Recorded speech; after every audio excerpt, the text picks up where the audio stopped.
Hello, everyone. My name is Ryan Cam, and welcome back to the Horror Movie Iceberg podcast. The Iceberg has taken over Fridays again, but this time it's Christmas themed. In October, the Iceberg took over Fridays here on the channel, but this time around, we're going to be covering just a bit of the surprisingly diverse world of Christmas horror and holiday horror. And we won't be getting into all of them here, but we'll be covering a select few throughout the rest of December. But I'm joined, as always, by Russell Howell. Russell, how are you? Good. Looking forward to celebrating the Christmas holiday with some slasher films. I think this will be exciting. Looking forward to talking about Silent Night, Deadly Night. This should be a good one. And joined by special guest from the Flett from Another World, it's Kyle. Kyle, welcome back. Thank you for joining. Yeah, thanks for having me. I'm definitely to dive into the OG Silent Night, Deadly Night, especially getting ready for the remake tomorrow. So I'm definitely excited. So this is going to be a lot of fun. When I was putting this together, I legit forgot that we were getting another Silent Night, Deadly Night. It's coming out this weekend as this drops. So talk about hitting it right on the head. But with that out of the way, let's get straight into it. Let us get into Silent Night, Deadly Night. You've made it through Halloween. Now try and survive Christmas. This was released in 1984, a week before, and Russell, I give him all the credit in the world for knowing this, because I sure didn't. The one weekend before a little movie called The Nightmare on Elm Street. This came out November 9th. Nightmare came out November 16th. Kyle, did you know this? I did know this, yes. Okay, so I was the odd man out. But this was directed by Charles E. Sellier. I'm going with Sellier Jr., who only directed 4 total films, and it starred Robert Brian Wilson, Lillian Chauvin, Gilmer McCormick, among many others. And it tells the story of a little boy named Billy who on Christmas Eve night witnesses the murder and assault of his parents. And, well, it's all downhill from there for him. He is sent to a strict religious boarding school where the nuns treat him horribly, and he is forever triggered by the sight of Santa Claus, to the point that he decides to go on a rampage for himself. So, Russell, this is a very interesting movie, just in general, minus the Christmas elements of it all, because this is a very controversial movie to talk about. Siskel and Ebert despised this movie to the point that Siskel actually encouraged people to mail letters to the production studio saying they hate this movie and they don't want to see it ever again. So let's repeat the names of the people who did it. TriStar Pictures, co-owned by Columbia Pictures, CBS, and Home Box Office. Shame on you. So let me repeat the names of the writer and director and producers of this film. Michael Hickey wrote the film, Charles E. Sellier Jr. directed it, and Ira Richard Barmack produced it. You people have nothing to be proud of, even if you made a few bucks off of all the negative publicity. Your profits truly are blood money. Boy, is he strict. But in a bit of a Streisand effect, it spawned 4 sequels, a loose-ish remake called Silent Night, not to be confused with Silent Night starring the kid from Jojo Rabbit, and the Silent Night starring Joel Kinnaman that we got a couple of years ago. And then, of course, the remake coming out this weekend. So this movie's legacy has been strange. This franchise has legs, and I that's as fine a point as I can put it. Yeah, I think the whole fact that Siskel pointing that out, I think, drew more light to it. Obviously, whenever there's movies that get a lot of hate, I remember when Geely came out and it got a ton of hate. But what did that do? That drove me to the theater to want to go see it, because you get curious if you want to see how bad something is. Snow White, I think in recent time, I think is a film that I think got a ton of hate, and I think a lot of people went and saw it. I know the box office return on it wasn't that great, but people went and saw it because they wanted to see how bad it was. And I think that's some of the, to jump back into what Siskel said about, Silent Night, Deadly Night, when critics are critiquing film and hating on it, you as a as a movie watcher, you're curious enough to see it. You know what I mean? I think at least that's how it works for me. I'm sure it probably works for you the same way. You kind of want to see how bad it is. Like I'll make my own judgment on it. You know what I mean? Exactly. It's kind of like the situation with The Room, where it's where it gets an initial legacy of this is awful, I hate this, but then just over time, like, just the legend of that movie has grown and grown and grown to the point where it's like it's given Tommy Wiseau and Greg Sestero jobs for life, pretty much. And in the case of Silent Night, Deadly Night, it spawned, like I said, 4 sequels, 1 loose-ish remake, one direct remake that we're getting this weekend, like I mentioned, because I am redundant. So it's just talking about it, and finally having sat and watched this movie, I get why people would be rather upset with it, especially for 1984, because I'm of two minds. On the one hand, I think this is actually weirdly, admirably good, like good in certain places. However, it's such a rough watch on occasions that it just made me want to like shut it off. So I don't know if that was the effect. But if that was the effect, it succeeded. Yeah, and the acting is really subpar. It's not very good. It's cheesy at times. Billy is it's so cheesy, but I can see where this movie kind of gets an underlying kind of like cult following, because this is treading in waters that you really didn't see a lot in the 80s. I mean, obviously, yeah, you had, Friday the 13th in 1980. You had Texas Chainsaw a couple years prior to that. But, you had, and obviously Halloween in 78. But you were a week shy of Nightmare on Elm Street. There was a lot of things that you didn't really do at the time. And there was never a holiday horror film. I know, obviously, Black Christmas, but Black Christmas was, what year Black Christmas came out? That was Kyle, was that help before? me out. Was that 74? That was in the 70s, wasn't it? Black Christmas? Yes, it was 70. Yeah. 74. So obviously, but where you have the titular character as a killer Santa Claus, I think that's where things got probably really, like, a lot of heat was probably thrown on his film because of that.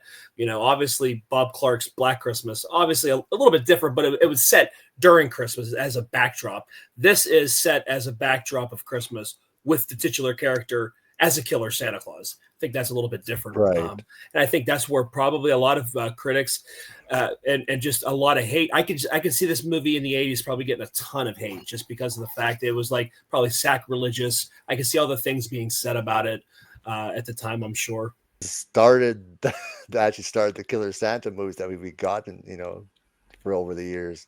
And this franchise has, even with part 2, I did a watch party with part 2 recently.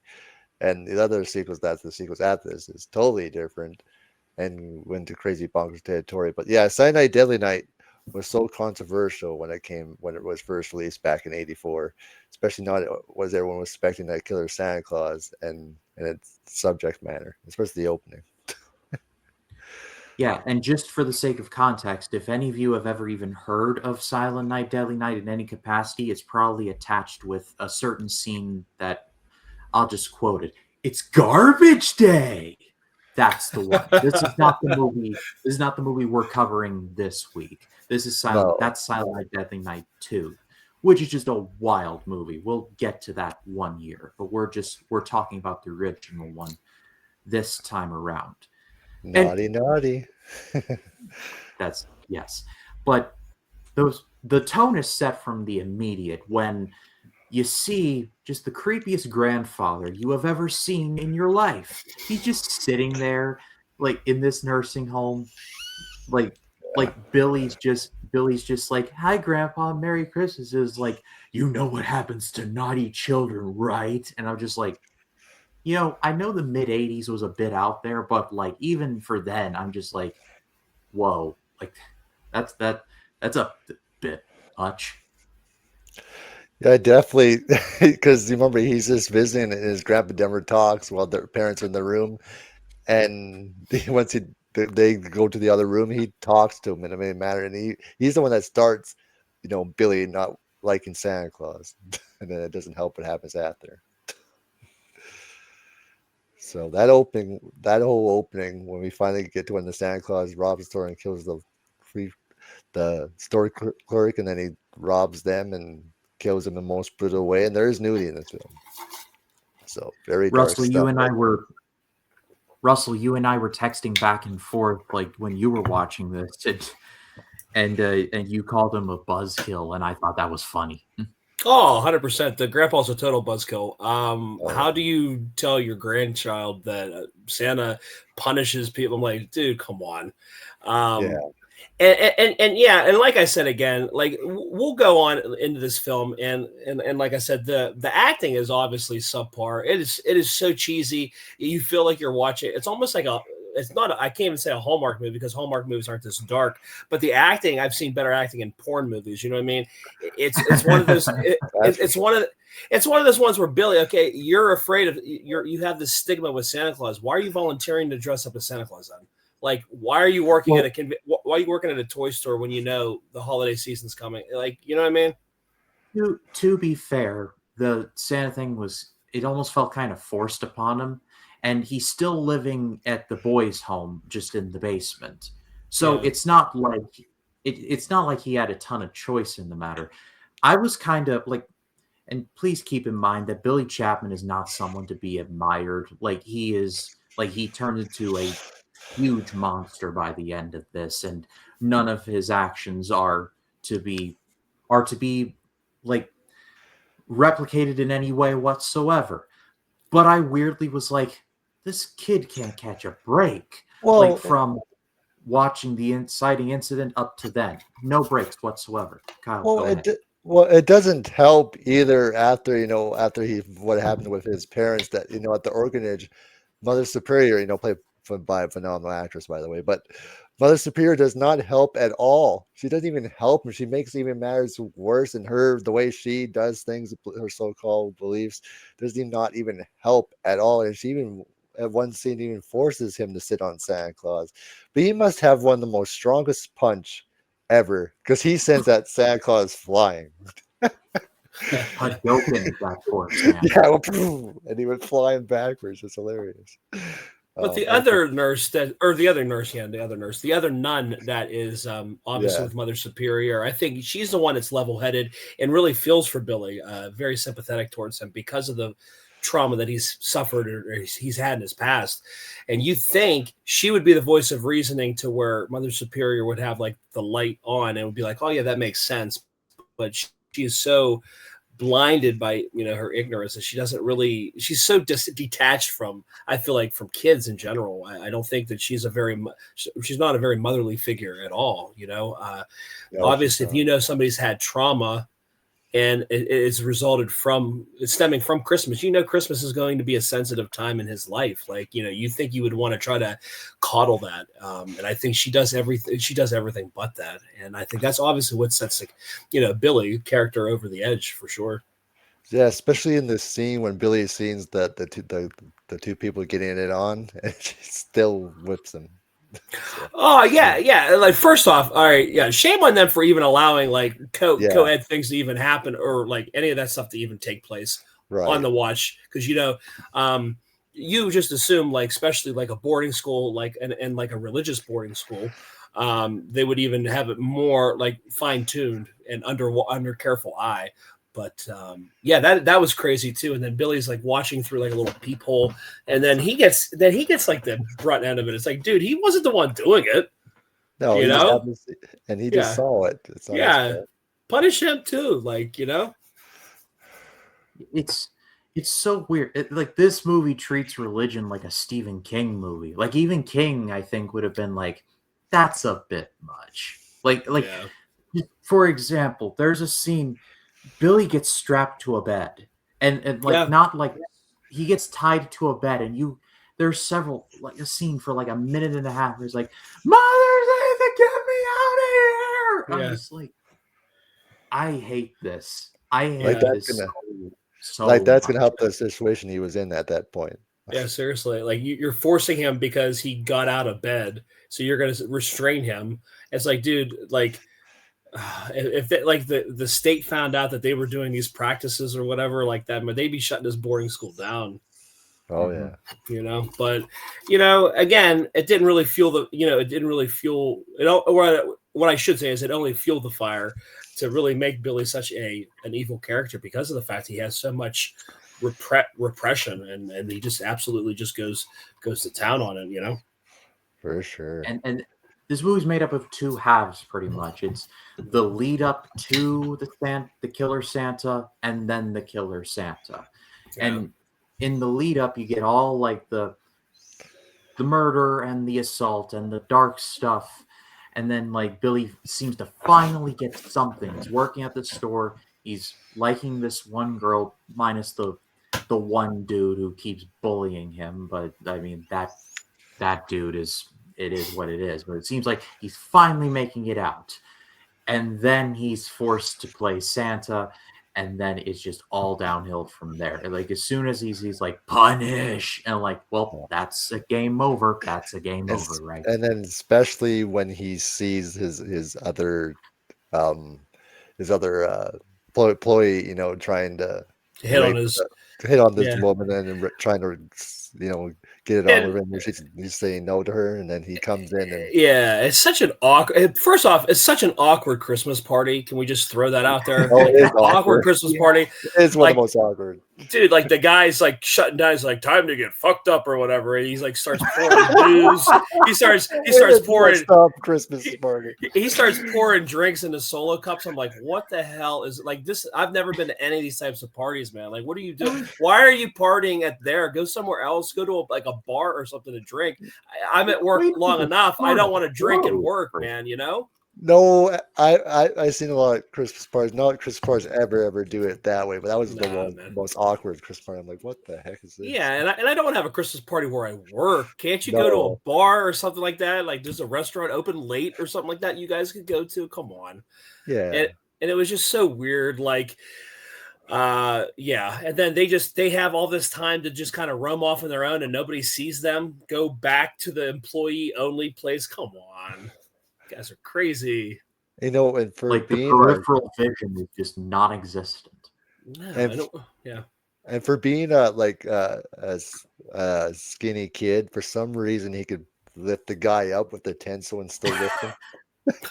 That's almost as believable as Michael Myers stabbing somebody through the door and the knife just like him holding up and not falling down. Like, come on, man. And then even though he saved her, he still kills her in a way. And it was crazy. Like, he's doing this with one hand. I'm like, dude's like, what? I don't know. I'm like, dude, that's not the way to get the girl. She's not gonna like that. No. Yeah. But again, he was trying to save her. So I get like there was no, the right from wrong really just didn't click in his head, and I just think like he was really just trying to save her, and then like she reacted, and then obviously I think he just kind of just went, he's just at that point just snapped. Yeah, just lost it. He wasn't. Yeah. He just lost his mind at that point. Yeah. So. Definitely crazy how this film does. Sorry, kind of crazy how this film does really kind of just exploit like rape scenes, though. Do you know what I mean? Like, obviously the beginning of the film with the mom, and then here he is as a kid, kind of just like looking in through like the ditch, seeing this happen, and then obviously kind of like the rapey vibes that are happening there at the back of the store during the Christmas party. Well, yeah, they don't hold back on that subject. This movie's an hour and 25 minutes, and the rape scene at the beginning of this lasts for like what feels like hours. Like you're stuck with these people, and like it just goes back to Billy, back to the Santa, back to Billy, back to the Santa. I'm like, can we cut away from this? And I know it's 84, so we got to keep in mind of what the time was like back then. I'm just saying, I'm just saying, like, you could have, I don't know, classed this up a bit. I don't know. I don't know what you could have done with something like this, but it felt too much. Like, I've seen a lot of horror movies in my life. I'm mostly be like, okay, that's fine. I can let that slide. Usually, that's the point where I almost felt like it was too much, just a bit too much. To me, the most uncomfortable I felt in a movie, honestly, was the remake of Last House on the Left. I think that scene, that rape scene there, I think was the most intense. I feel like that I had seen before, just in a horror film. I think that one, was Right. one of the ones that was super tense the whole time. I remember seeing it in the theater, and I'm just like, oh my god! Like I was dating a girl at the time, and I'm like, we're like, this is so awkward. I was like, this is like, I felt awkward. She was crying. I'm like, this is awkward. But I think for like when I think of like specifically like that, I think that was one of the most, I think, uncomfortable scenes that I had watched before. I agree with you 100%. And even though like the original Last House stuff is definitely uncomfortable too. Oh yeah, for sure. Oh yeah, both movies that are. That one's rough. It's rough. Oh yeah, Wes Craven really started that way. Yeah. But I think, even after the rapes, ones he killed both of them, I think one of the most like the craziest scenes too, when he goes to that house and he finds the couple that were on the pool table. Oh yeah. They're on the antlers, and then he throws the other guy out the window. Yeah, and then meanwhile the little girl wakes up or whatever. Like I'm glad he didn't do anything to the little girl.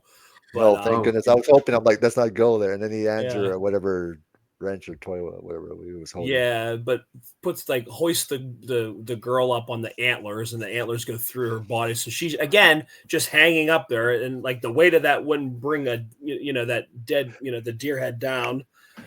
You know, it's the one thing I think it takes him a while to even notice her there, and you can also easily tell she's right there. Oh, 100%. Like his peripheral would have totally have seen that, and he plays stupid, and then he's like, like when he finally sees her, like, dude, you would have totally seen her as soon as you walked in the door. But it's pretty funny how he flies out the window. It's like he takes a somersault off the front foot.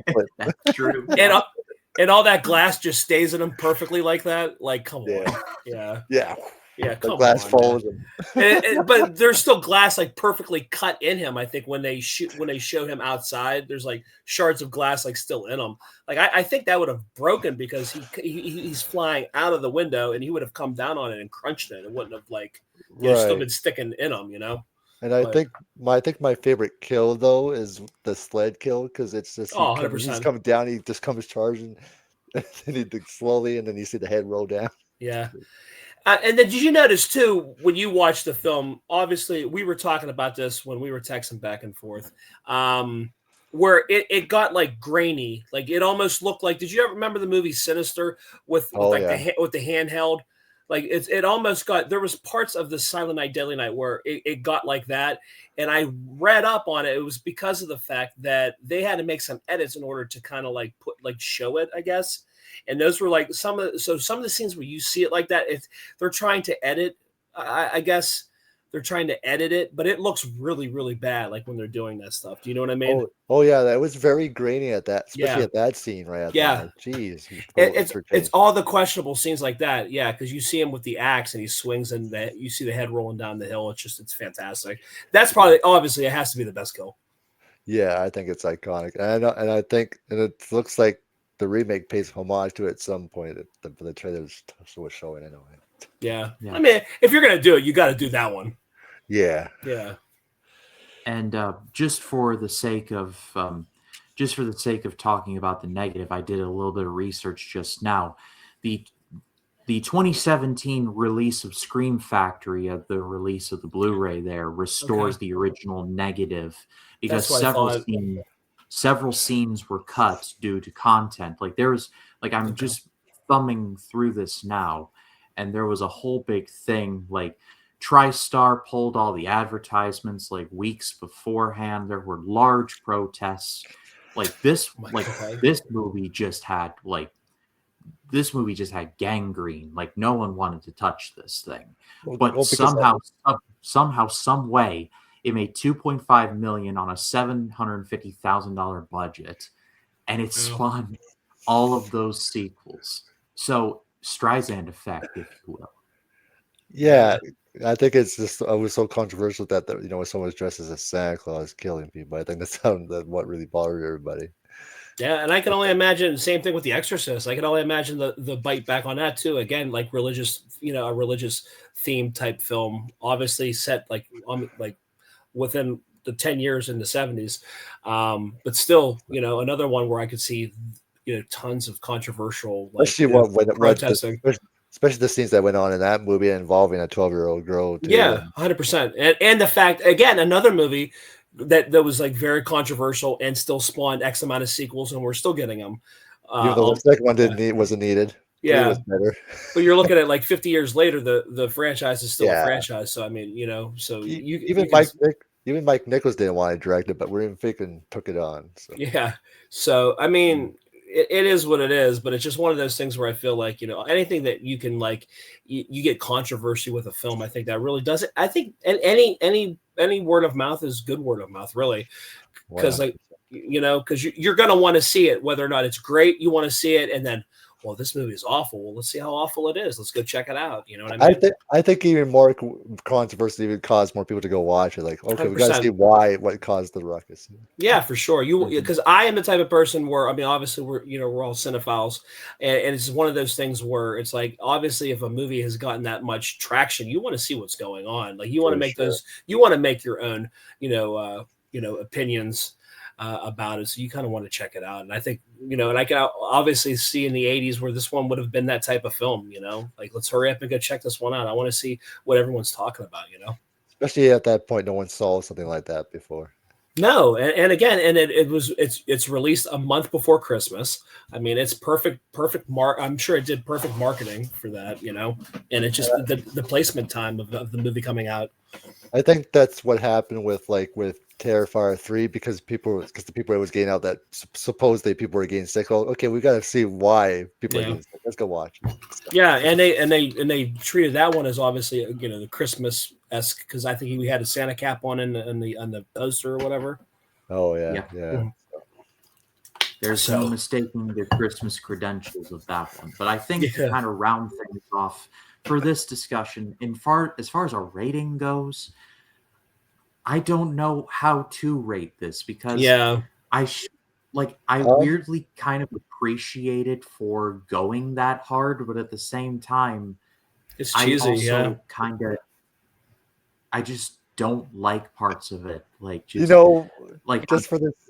Sorry, Ryan. I'm just gonna say, for the sake of the rating, let's just give it a naughty rating. Oh, it's far from nice, guys. It's far from. Nice. It's far nice. And the one I want to say a quick second before we close it.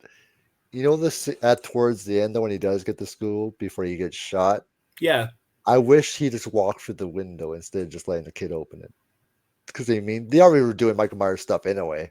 There was so much Michael Myers stuff, like the whole facility of going to like the boarding school, or like almost like a psych type. You know what I mean? I had those vibes from the get, like tons of like Michael Myers parallels with that.